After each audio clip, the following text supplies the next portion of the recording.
Yo, so what up, everybody? Y'all already know who it is. Welcome back to what I consider to be the first official episode of Real Talk with Rico. Because I'm not doing an episode today, that's tomorrow. So this is just me kind of coming through, spitting some bullshit out that's been sitting in my head. Some real talk shit. You know what I'm saying? So I don't know, yo. Like, I don't know what it is. I don't know what's been going on. Well, I mean, I do. So most of y'all know that, I've been single for a hot minute. And then, recently I did try a relationship again. And I found that I'm still not there.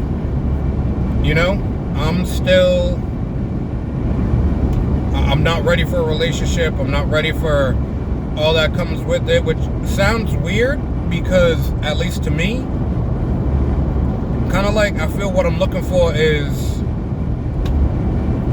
I've got female friends I can talk to, and that's all gravy, you know what I'm saying? Like, I like that, I've got my male friends I can talk to and stuff like that, but I'd like, I guess for me, I'd like that one, kind of like a female that maybe, like, I'm feeling a little bit,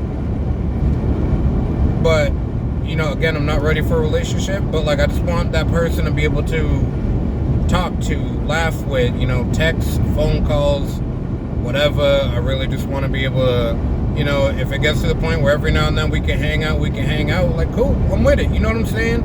I'm not big on, trying to say like I need a friends with benefits or anything like that. I'm really not. I'd love to be able to say that I can go through a whole phase, and pretty sure that I could if I wanted to. My thing about it is, though, in order for me to do that, I'd have to be drinking a lot.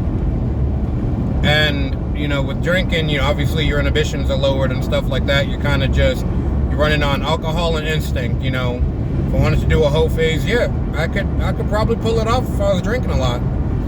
But, I try to stay away from drinking too much, because y'all have already seen me through the podcast and stuff go through times where, I was either drinking during or I went out drinking right after, and, led to some crazy nights, and it was fun, but I'm not trying to drink like that, you know what I'm saying? So, for me, like, in order to do, like, a friends benefits type of thing, or to just be able to have someone to screw around with, like, I mean, let's be real about it, probably not many guys who are going to admit to this, anything like that. I got no problem admitting to it. I can't, like, if I'm going to sleep with someone, and trust me, I've done it before to where I slept with somebody and there was no emotional connection or anything like that. It happened, it's whatever, you know what I'm saying? Like, I didn't care about it after, but I mean, that was the problem. I didn't care about it after. I spent too many years just not really caring about shit and pushing all my feelings and emotions and everything to the side. And I mean, that's not a good way for me to be. It's not a good way for anybody to be.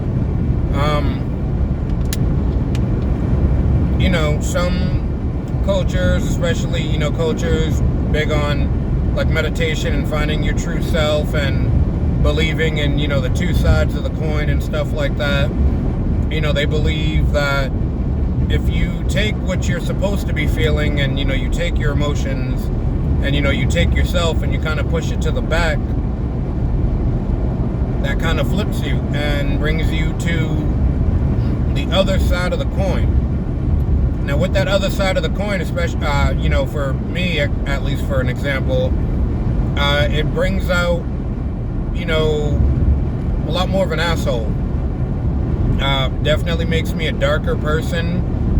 I feel like I'm still fun to be around, but I'm definitely a lot more brash, and a lot more aggressive than I would normally be on any given day. And I'm trying to stay away from that. Which also kind of stems into the point of this Real Talk episode too. So it's the fact, like, I don't know. Like I said, I was in a relationship. I'm not ready for a relationship. I'm just just not there yet. I'd like to have someone to kind of just like talk to, occasionally hang out with, stuff like that. It ain't even got to be hang out, just someone to talk to, really. You know, someone who I can giggle with, forget about all the other issues of life and all that other shit. The second issue that I have is I'm going through what I'm pretty sure it is a term, but what I've self-titled bipolar episodes, which for me, the bipolar episodes are absolutely, you know, and anybody who goes through them would absolutely fucking hate them. I hate them because it's like, I can feel when they're coming on. It's like people who, you know, would suffer from depression kind of know when, you know, the depression's really getting a hit. They start noticing the change in their moods, things like that. They find that they start to become more introverted, you know, kind of just want to be by themselves and stuff like that. Dark rooms, you know, however you deal with your depression and things like that. For me, I can always feel when it's coming on. And for me, I start feeling very, very down about myself. I don't have as much energy as I normally would. And my mind starts going through all these different things. And each of these different things, it corresponds or it correlates with, you know, an emotion. And I'm constantly going through them quick as hell. And I'm going through every emotion multiple times in a day. And sometimes it could be, I'll have 20 minutes to an hour being happy. Next thing you know, I'm ready to go into Hulk mode. Next thing you know, I want to cry a little bit. It's crazy. I hate having to go through that. But I mean, for me too, it's also because of the fact that I did spend so many years just pushing that shit to the back. And I have to relearn how to deal with all that, and that shit don't help. It makes days difficult for me. I don't like it. And then, you know, then you couple with the issues of which, I mean, and I figure it has to be a bipolar episode for me because let's face it. I mean, I've been single for a hot minute now, and I normally don't give a shit. Focus on work. Focus on working out. Focus on my kids, obviously. You know, I have so many other things I could be focusing on, and I think it's just this episode that I'm going through is kind of putting me in the feels a little bit, you know what I'm saying? And it makes it difficult. It does, because I feel like sometimes I can be a drag, a bum, or anything like that. You know, I don't feel like I can be as much fun as I normally am. Just, it eats at me. I don't know. I figure at this point, though, what I'm going to end up doing is probably just going to buy myself a Valentine's gift. Go to the strip club and have one of the strippers sign a card for me. Make it seem like I got somebody. Fuck it. Maybe I'll buy them, you know, a little flower or something like that. Fuck it. Whatever. I got myself a gift. Here's your gift for being so nice and signing this card for me, making me feel like you like me. I appreciate it. I'm all about doing dumb shit like that. But, it's definitely these bipolar episodes that they get to me. And, you know, I have a few people that I talk to who do suffer from their own mental illnesses and things like that. And, you know, we all try to be a really good support system for each other, because I feel like we need that. And it's been great. It's been a blessing for sure. But it don't help me because I'm also one of those people who I don't like talking about my shit. You know, I don't want to talk about my shit. You know, and I'm pretty sure that I've said it before. It's part of that, you know, masculinity bullshit that I grew up with. I mean, it's like I explained to somebody at work the other day. You know, we were talking about relationships and stuff like that, how we are in relationships. And I'm not putting the blame on anybody else. I put the blame on me and the habits that, you know, I learned. But, I mean, I grew up with, you know, older brothers. I grew up with a bunch of older male cousins. We all grew up a certain way. That just wasn't something we did. You know, we're not affectionate people. I mean, I can be affectionate, you know, if you tell me, hey, I need some affection. Like, okay, then I can do it. It's very rare that I do it on my own. And it's because, like, it's what I learned. I could say the sweetest, most affectionate shit you've ever fucking heard. Just, I don't know, I can't really express that shit myself, know what I mean?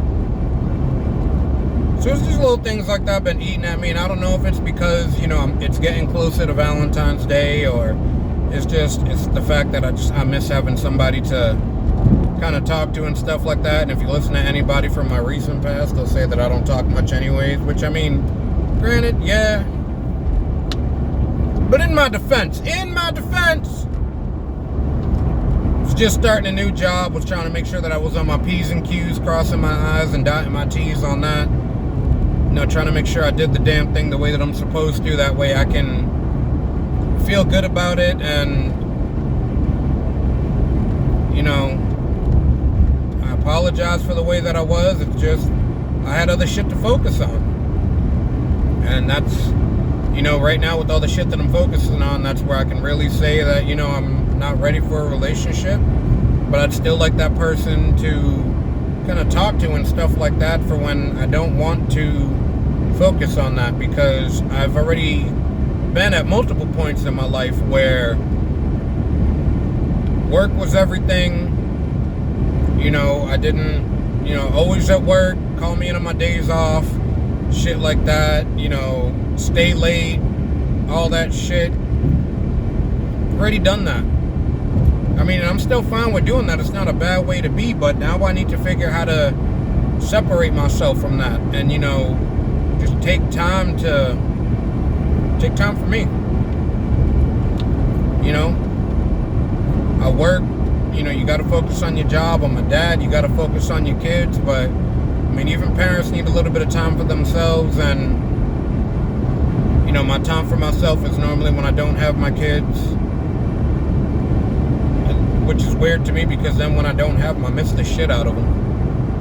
I like being around my kids, you know, but I got to learn to take that time for me and separate all that shit. And when I got that time for me, I don't want to have to be thinking about work. You know, I'd like a few, you know, minutes to an hour a day where, you know, on the days I don't have my kids, where I don't have to be in dad mode mentally. You know, like right now my son's with his mom. I ain't got to worry about nothing. She knows, you know, if anything, I'm a phone call away. I'll get there in 20 minutes. Flat, trust me. I could do it. Don't ask me how. Don't ask the distance. Just know that, trust me, it's a good distance, trust me, I can get there in 20 minutes flat if I need to. You know, but I know that he's alright with her, but, you know, still, as a parent, you worry. No matter what. And I spend a lot of time worrying about, you know, my kids and stuff, and then work and everything, and I don't really know how to separate myself from all that and just kind of be Rico for a little bit, you know. Or actually, the way that I've been doing it is, you know, everybody calls me Rico anyways. It's just the nickname they've grown accustomed to. It's the name that they know me as. But when I started this journey on trying to change myself up and trying to go back to a better version of me, you know, that's the version of me that, you know, is Enrique, which is my real name, in case y'all didn't know. You know, that's the version of me that I'm trying to be, but I don't know. I like to have times where I could just be Enrique, but it seems like all the time, you know, I'm stuck in Rico mode.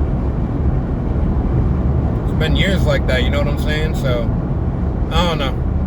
At this point, I kind of feel like I'm rambling a little bit, but that's my thing for the day, you know? I miss having someone to talk to. You know, I don't want titles, I don't want responsibilities, labels, none of that shit. Like, I just want that one female friend who maybe we're kind of feeling each other, but we're just cool, we're just kicking it, you know what I'm saying? I don't think that's too bad to ask for. It's not like I'm looking for, you know, some cutty out of the shit, just some conversation. That's all I need, and I'm good with that. Just regular old conversation, and I'm tired of going through these bipolar episodes, and I don't really know how to deal with them. Sometimes I, you know, get in my little state and just want to stay in my room and not have to worry about anything. But like today, I'm perking myself up, and I know, listen, someone's going to say it's not the way to handle it after watching this, but I'm going to tell you right now, shut up, let me do me. as long as I'm responsible about it. So what I'm going to do is, I'm on my way right now, which I got made fun of because I'm going to have a couple drinks. I'm going to kickstart getting in my feels so that I can get out of this episode before it has a chance to fully take place. So I'm on my way to have a couple drinks. Yes, I'm by myself. Don't worry, I'm not going to overdo it, and worst comes to worst, there is always someone close by or an Uber that can take me home. So don't think that I'm going out getting fucked up and driving, everybody. Drink responsibly, drive sober. You guys already know. Thank y'all for tuning in, YouTube. I love y'all. Thank y'all for checking out this Real Talk session. I'm almost at Hooters. So I'm going to drink. I'm almost there. So, love y'all. Appreciate y'all. Welcome to Real Talk with Rico. And don't forget to check out the podcast, RCYJ Podcast. Episode coming out. Got one more episode for right now with me and Tommy. And then starting on the following episode, we are going to have about 4 or 5 episodes straight where we have guests on the episodes. I'm excited about that. I can't wait for those episodes to come out. So, it's going to be dope. It's going to be schwanky. And you know me, I'm always cranky. So, love y'all. Appreciate y'all. And I'm out this bitch. I swear to God, I'm driving safe. I want y'all to know that.